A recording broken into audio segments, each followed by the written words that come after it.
Hello everybody, Dr. Shadi Ireifej here, board certified surgeon, chief of specialty and part owner of TrueCare for Pets, Studio City, Los Angeles, California, 24/7 emergency and specialty hospital. Thank you so much for tuning in. We are joined today by my two surgical technicians, Jay and Lindsay. Hello. Hi. Today we're going to visit a topic that's we get asked a lot here in the veterinary profession regarding quality of life for your pet as they get older. The scenario of you have an older dog, an older cat, what can you do to make their life easier? So my initial thought, of course, is trying to figure out how to alleviate any chronic medical issues they have. Obviously, as a veterinarian, that's usually where my head goes towards. And so my initial thought is, well, what do most older pets have in common?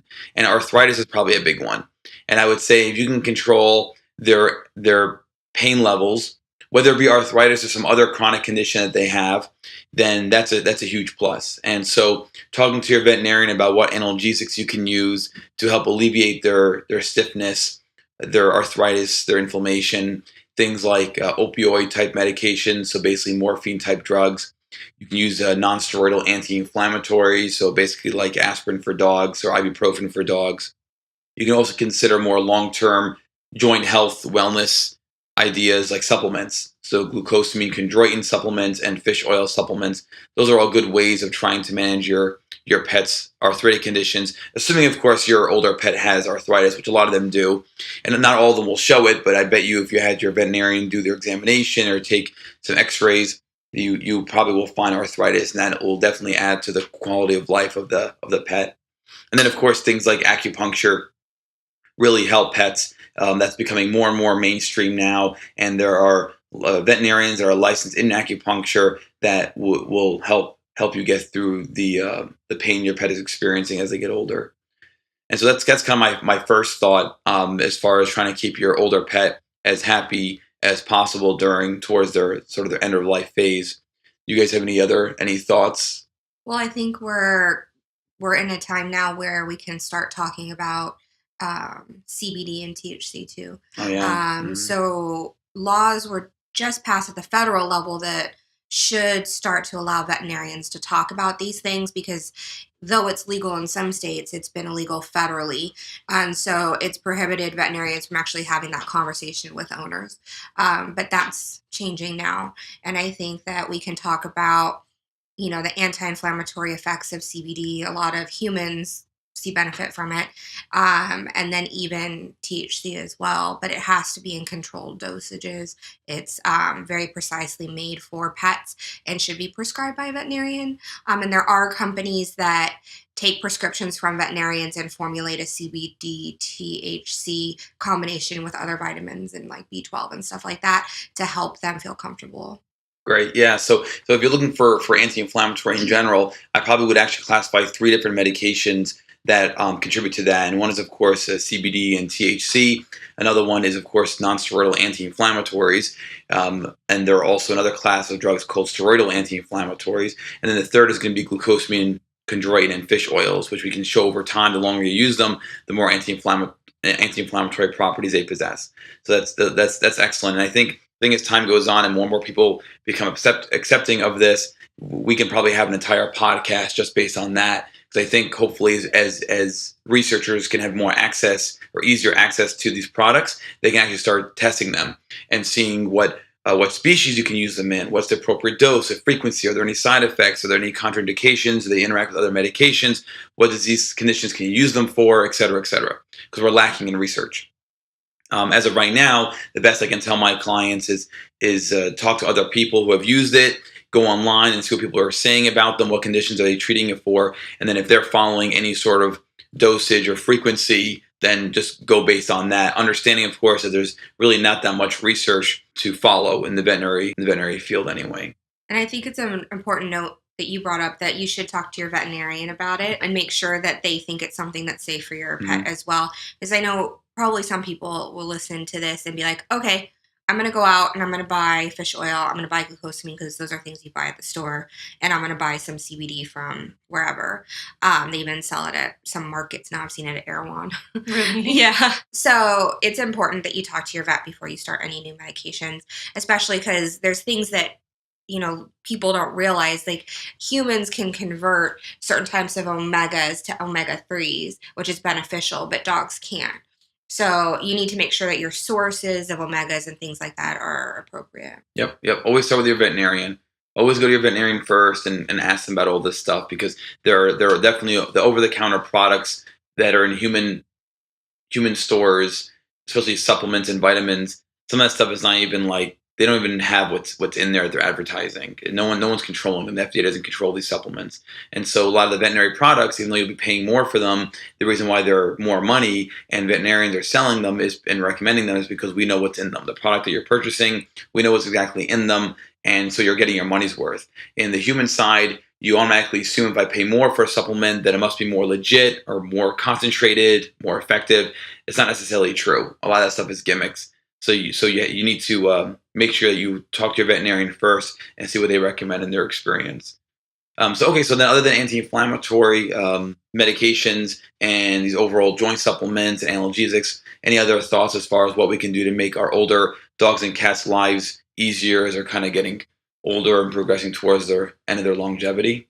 Just cater to their mobility and their restrictions now. Like, I had seen a cat that the food was put on the very top of the cat tower, and the cat struggled to get up and down. Oh my God. So, make the food lower for your cat if you Sure. provide food in that way.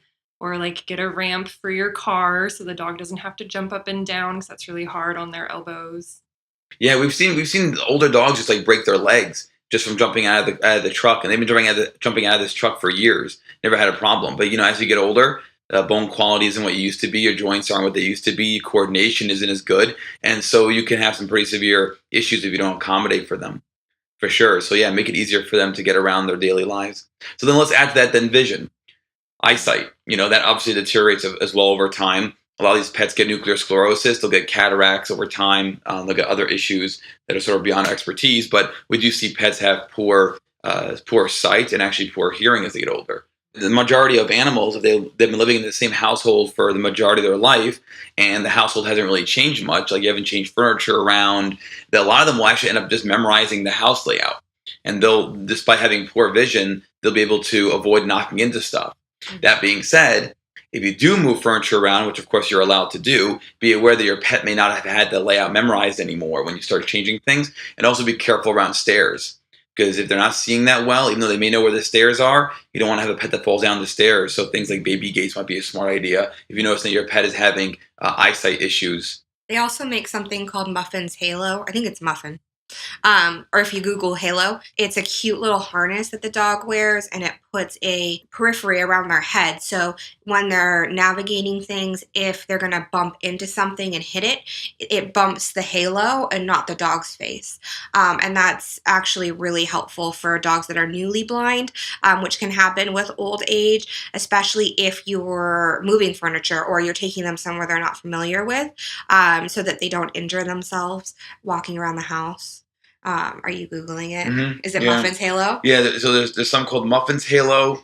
There's visually impaired pet safety halo. There's this halo for animals. Well, Muffin was actually a client at one of the hospitals I worked at, and the owner designed this. So it's Really? her. That's great. It's her Cool. thing. She's the original maker of this product, and then of course people copy it. But she did it for her pet, and realized that there was a need for it, and she sells them now. So I think it's great to support her. Boy, if people can't handle e-collars, this is going to be a whole different thing. Well, no, it's really cute because the harness has like little wings. Yeah. That's why they call it a halo. So the dog has like literally a halo and like little angel wings. They're so cute. But yeah, it can help. And then so poor auditory function, poor hearing, also in dogs we see it a lot. It may not matter too much, I guess, but a lot of times it pets, you have to, for animals, it's very hard to tell if they're deaf or not without doing specialized testing. And if you have one bad ear, one good ear, you probably can't tell the difference if your dog has lost hearing in one ear. So they really have to be deaf and almost completely deaf in both ears for you to be able to tell something.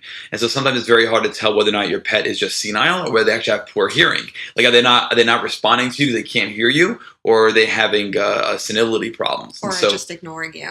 Or just ignoring you. Yeah, mine just ignore me. Like, Mom, I'm old. I've had enough of this. I'm not going outside. No.